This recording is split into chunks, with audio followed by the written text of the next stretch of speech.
Look at your workplace and the people within it like a puzzle. Each person plays a vital role. No matter if you think that they're foundational or not, there is a role that they play. When you look at the different people on your team, you're going to see a variety of differences. Now, some of these you're going to see as positives. These are the people that you work really well with. And then there's always those people that you don't really see as the people that you necessarily mesh with. This is going to be true for everyone. Our differences are based on many things that have happened in our lives. This could be anything from how you were raised, where you were born, your morals and ethics, and even how you come to work each day. I know for myself, having people that are morning people versus evening people makes a big difference when it comes to the dynamic. Some people are very touchy-feely people and other people are hands-off.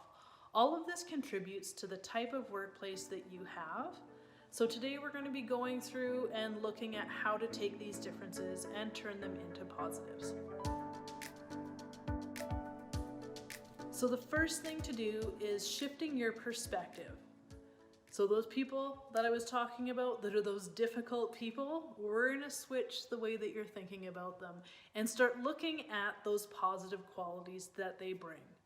No matter how bad somebody is, there's usually a little bit of good within them, and they're there for a reason, even though it's not that easy to see. As an example, I'll use that person that's extremely negative. They see the downside of everything. Any project, they always see that there's going to be fallout. Any situation that comes up, they're the ones that don't want to attend.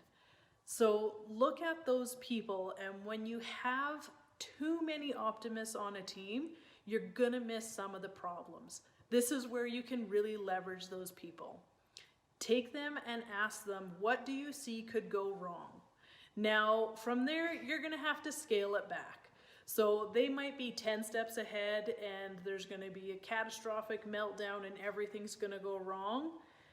Take that and then just trim it down a little bit and say, okay, so within that, what is actually within our control, and start filling in those gaps. So they might be able to predict some of the issues that have happened in the past or that they foresee happening, and then you just have to start filling that into what is actually within your scope or your circle of influence in order to mitigate those negative outcomes. So take what they're saying, flip it mentally for you into a positive, and utilize them in that way. Please take a moment to like and subscribe below in order for more information on how to help you help yourself within the workplace. People have a different set of expectations when it comes to work. What's going to work for you might not work for everybody else in the office. By this, I mean some people love celebrating birthdays and other people don't want to be recognized. Some people really like working on teams, whereas others prefer to work by themselves.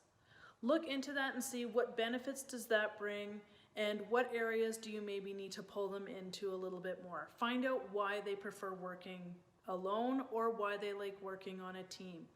Maybe there's room to wiggle around in order to pull those different perspectives together. And ask them if you have somebody that's a loner, but they are very good and it's because they're very methodical about the way they go through things. There will still be stuff that you can ask them for help with. It's just not going to be the way that you would typically like to work.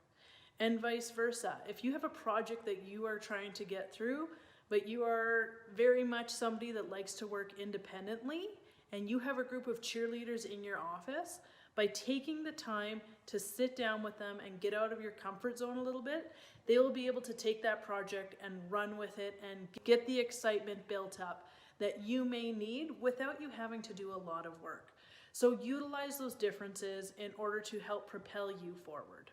You are going to have people that have different styles of dealing with conflict, of communicating, and with dealing with customers or employees or coworkers. Call upon their strengths and use them to your advantage. By having people fill in your gaps, you are going to be able to produce better work, They'll also feel that they're of value, and you will create a stronger team. Ultimately, it's up to you to recognize that these people aren't there to be in your way. They are part of your team in order to fill in the gaps. So by inviting all of those members to the table in order to help with decision making and really look at the things that you want to put forth and the projects that you need help on, you're going to be able to fill in all of those pieces. Look at your workplace and the people within it like a puzzle.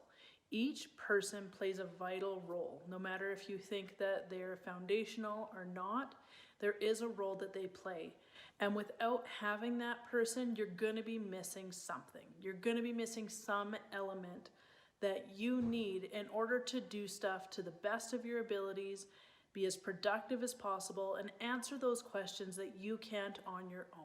Leave a comment below as to something that you first looked at as a negative within your team and how you've used that in order to become a positive within your workplace. Diversity is what makes the world go round, and the same goes for your team.